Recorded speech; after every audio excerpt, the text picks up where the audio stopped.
Viewers, now we're somewhere that we are gonna look. You're gonna find the secret.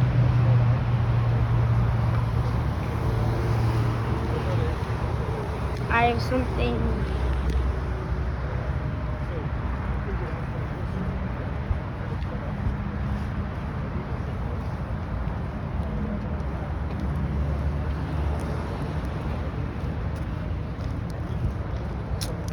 Guys, I have to have this on so I can hear him. You probably hear him. If you hear him, that's okay. You can like or subscribe, or you don't have to do anything. You can do whatever you want. If you're new to the channel, it's okay if you're new. Oh, it's look. Cool. You guys can pause and look at the animals before I read stuff. So I'm going to stop here. Let's take a look at these dudes. These are the money makers right here. So he's even moving around. He's dancing around just for you guys. So we here at Anheuser-Busch own around 170 to 200 Clydesdales in total. Okay, most of those Clydesdales are going to be located at a place called Warm Springs Ranch. Warm Springs Ranch is where we have our Clydesdale breeding program. That is where we have like baby Clydesdales. So if you are at all interested in seeing like cute baby Clydesdales running around, you can go there and they will give you tours around there. They drive you around in the tram. It's very cool. I highly recommend it. If you are an animal person or a horse person, that is a cool place. However, once they get to be about 4 years old, so at birth, a Clydesdale is going to be about 3.5 to 4 feet tall, and they're going to weigh about 150 pounds. At 4 years old, they're going to be about this size you see over here. It takes them about 4 years to fully grow up and mature. When they do, we usually say they're going to be about 6 feet tall at the withers. So for my non-horse people, the withers of a horse is that kind of hump where at the bottom of their neck.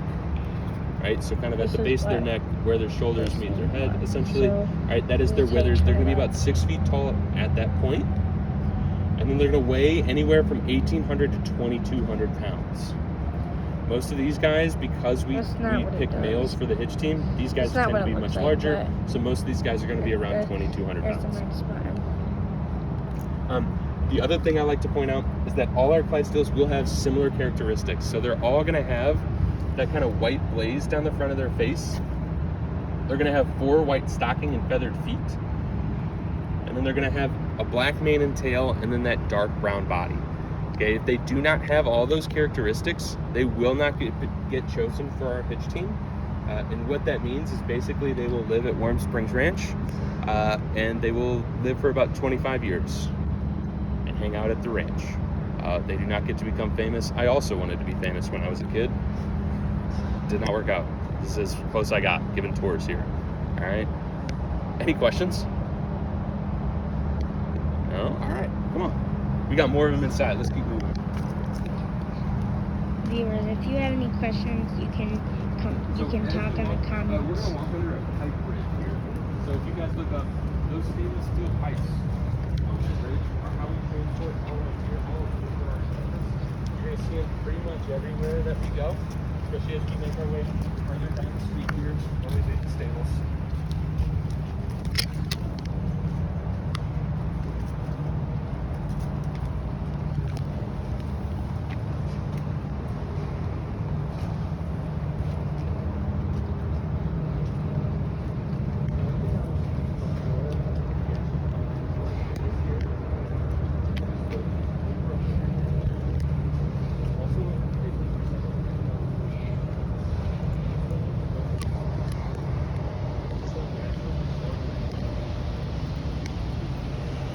Over 100 years old, it's over 50% of your system is construction. The electric lights are running water. So our original features, like flushing systems, because most of the homes in this neighborhood did not have electric lights or running water. One of those features.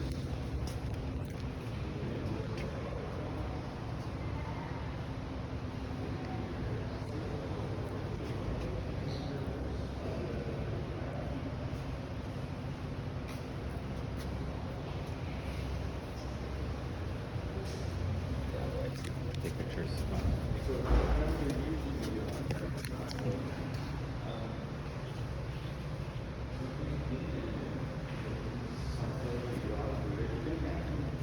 guys can come in, please.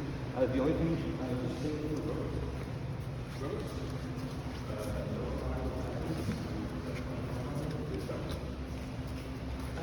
So, like this. As you can see, my friend over here, like to eat. As you can imagine, 2,200 pounds. So they're going to eat about 14 pounds of nutritionally balanced feed every day. That feed we get especially made for them by Purina. They're going to add, as you can see, about 35 to 40 pounds of hay on top of that feed every day. So that little big sack that is a good refill for the day.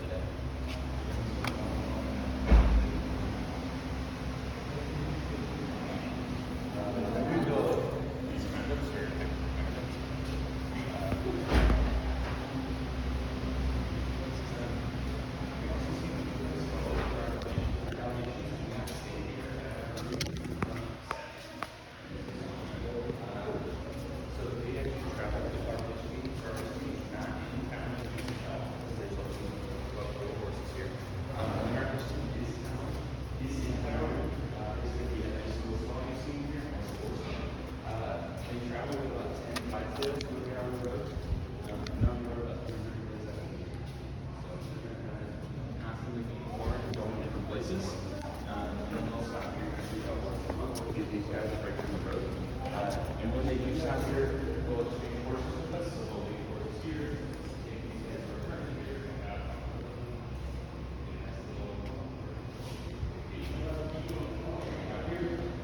The toughest thing to do while they're here is take photos with people like you.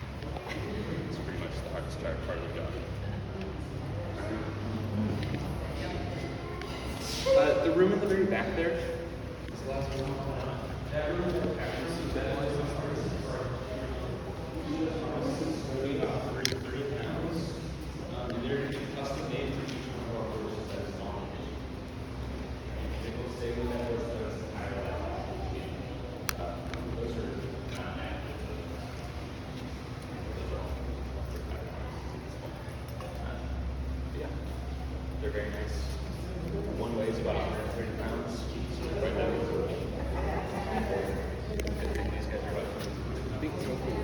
Guys, when you saw it, where it wasn't flashing, the screen just did that.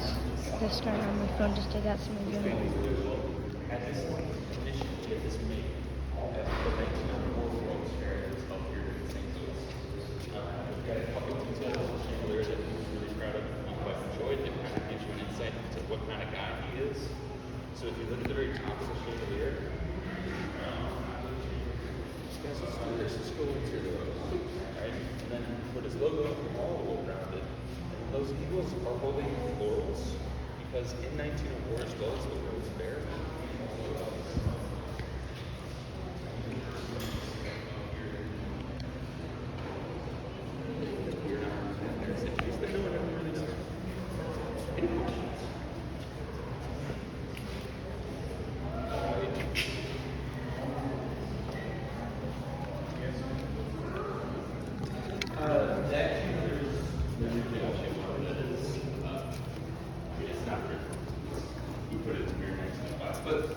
like it's the only thing that's like cool.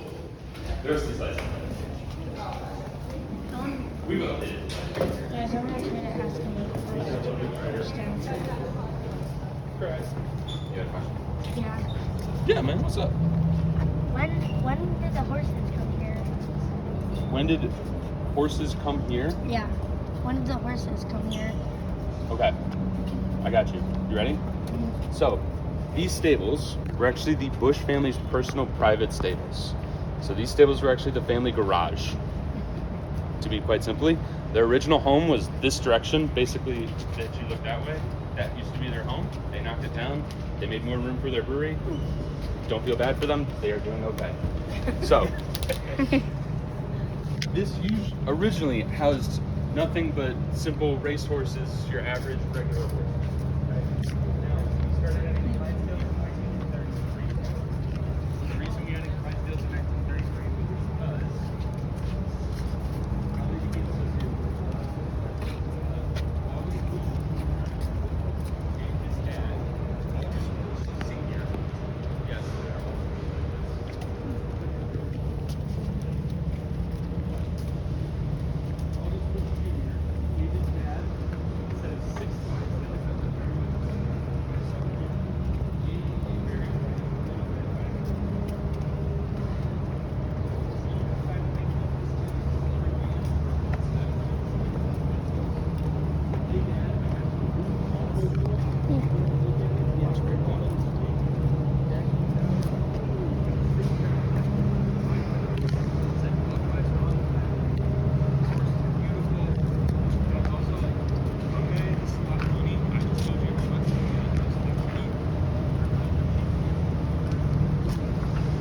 If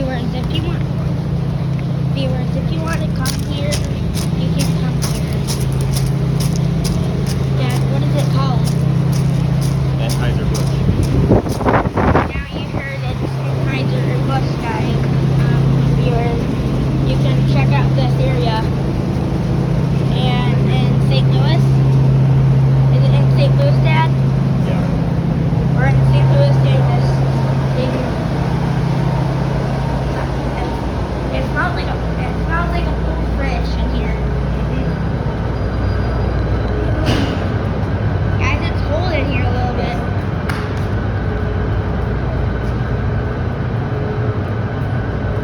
Not too cold. Oh! Ah!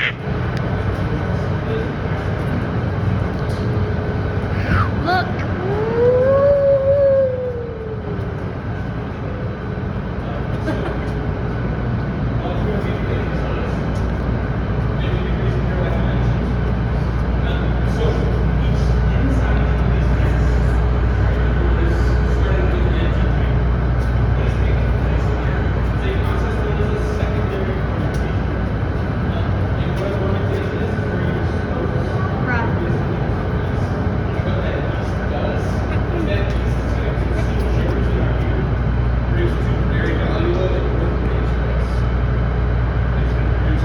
You can pause that and read it. Things that I enjoy pretty regularly, guys. I'm sure you guys do a lot of that, right? So this is a really important step in our process. So what is it? We're going to put about 4.5 people there. Those beef chips in the bottom of these tanks. Now, would you like to talk about what you guys just all smell? Anybody smell anything?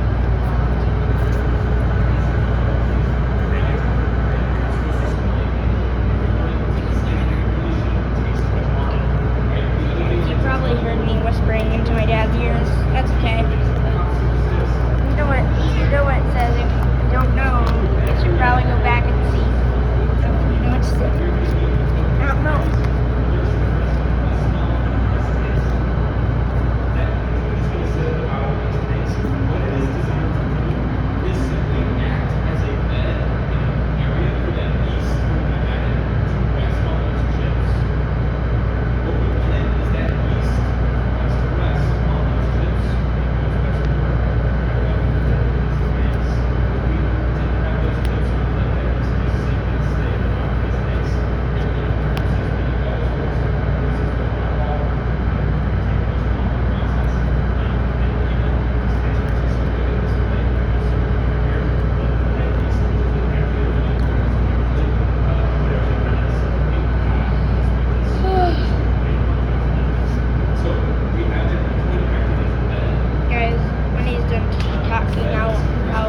You'll see when we go. Look up to the ceiling. This is crazy.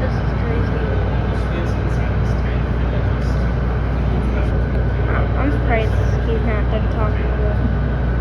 These were expensive, I think. For all the stuff already. I don't know how some of all the stuff is. That's crazy. Could have cost a lot of money. A lot of people in the world doing museums. Let's head to the brew house. It's going this way. It's going this way.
de células.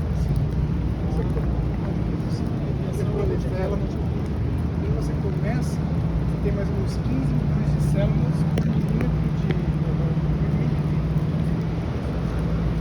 aí ela começa a crescer.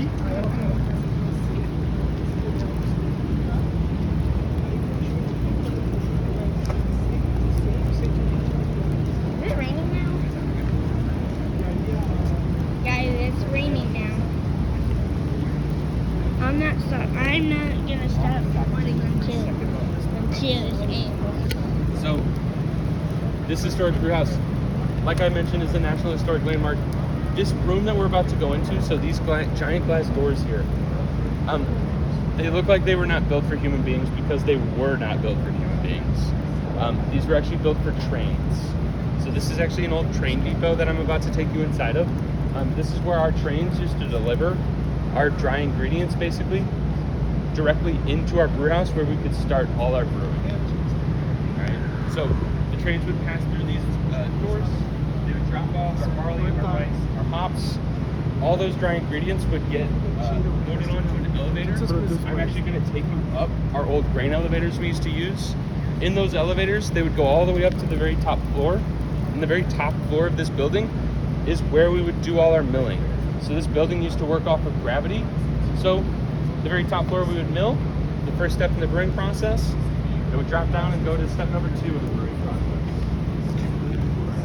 Drop down to the next floor and be another step in the brewing process. Okay, guys. All right. Yes, there's a lot of thirsty, so come around a little bit.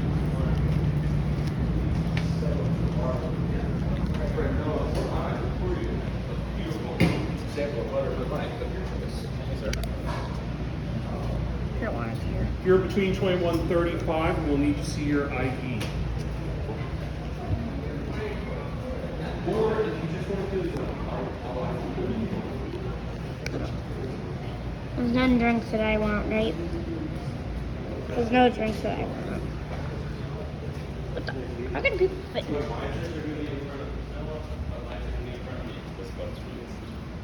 Thanks. No, I'm not drinking. I'm not drinking beer. Guys, I'll see you when we get to the elevator. So while you're sitting on those samples, if you guys would love, you guys can have a seat on one of these benches here. I'm going to kind of quickly go through the ingredients we use to make our Budweiser, and then I'll kind of walk you guys through the process we have for making a Budweiser. All right? So we have about 5 ingredients to talk about, and then I'll walk you guys through the 7-step process. Okay? But obviously, first things first. Cheers, guys.